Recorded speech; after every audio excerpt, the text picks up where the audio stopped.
ও মন যে করে পায় না, ধরে রাখা যায় না, চায় শুধু যে তোমাকেই, অন্য কিছু চায় না।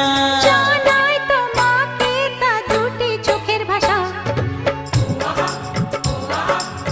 এই তো ভালোবাসা।